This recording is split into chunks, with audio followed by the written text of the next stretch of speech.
Well, here's one for you, Prime Minister, back to Kabul. I don't know how many times we have to say this, but this Afghanistan issue continues to be identified with, at best, a delayed response from the Australian government, at worst, no response. We come back to the same issue. I've told you many times that the Defence Department won't cop civilian interference. That's why the government has been dragged kicking and streaming into a royal commission into vet suicide. The problem is a simple one: those at the top. When my colleague Laura Jays spoke to Peter Dutton about these Afghan security guards, virtually adopted Australians, who worked for our men in the bloodiest of environments, who are now regarded as infidels, traitors to Afghanistan, traitors to their faith, when they were helping Australians and their allies to fight the Taliban. Remember, we've now closed the embassy.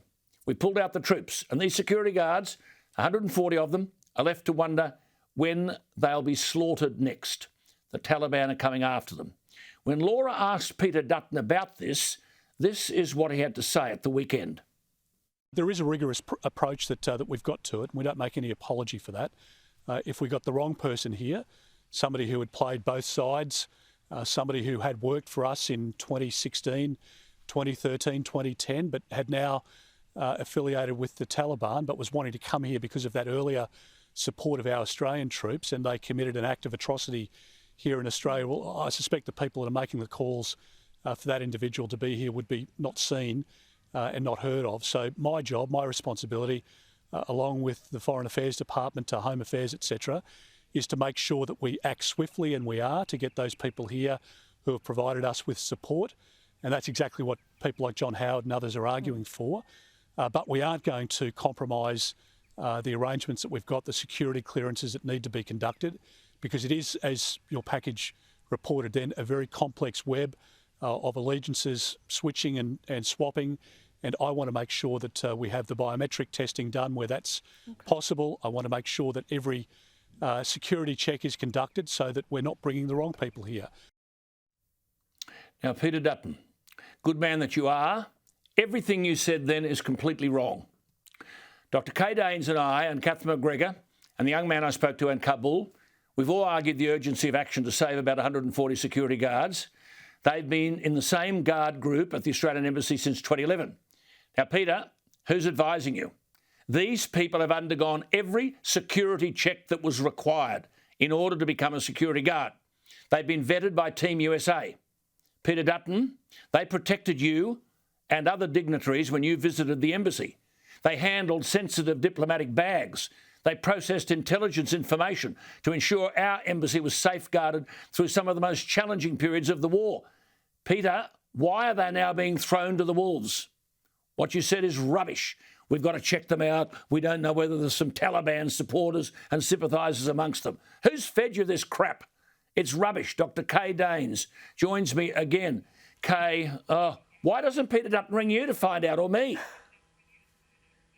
I wish you would, Alan. I really do. We've had these guys in our sights for many, many years. Patrick Ryan, he's worked with them in Kabul as the facilities manager of the Australian Embassy. These guys have handled weapons around our foreign ministers, our prime ministers. They had ample opportunity to kill them. They're certainly loyal to Australia. They're not people off the street. And they're hiding, they're scrambling. Kay, the other thing, they're not asking to come to Australia. They're asking for Australia to get them out of Afghanistan so they're not going to be slaughtered. I mean, if you want to further vet them, take them to Dubai and test them and vet them if you like. I mean, he's talking as if these people want to come here. They've never asked for that. They've never asked for that. They just want to get safe passage to another location. They've got all their documentation. I've seen the documentation from the Ministry of Interior, from all the private security companies that they've ever worked for. They are credible. They're legitimate.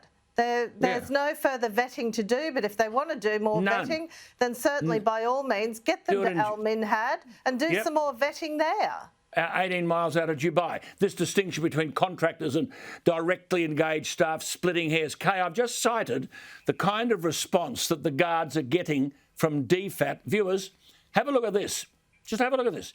This is the answer Please note that contractors and security staff can also apply for the locally engaged staff humanitarian visa. Please see amended attachment and email yours sincerely, the Department of Foreign Affairs and Trade.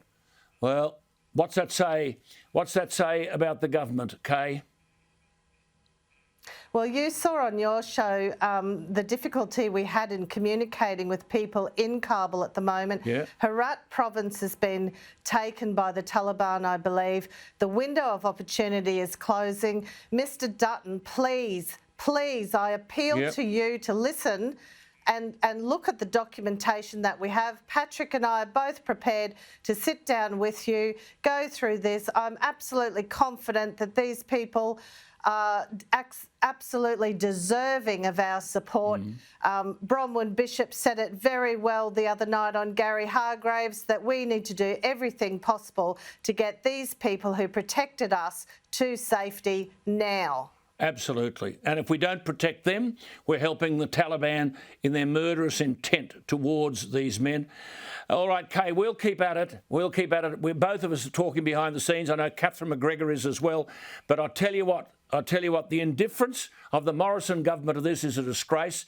Get a plane. They've all got documentation. They've all got appropriate. They've worked for years for our people. Get them to Dubai. If you want to put a check on them, do it there. Kay, we'll keep in touch. Thank you for your time.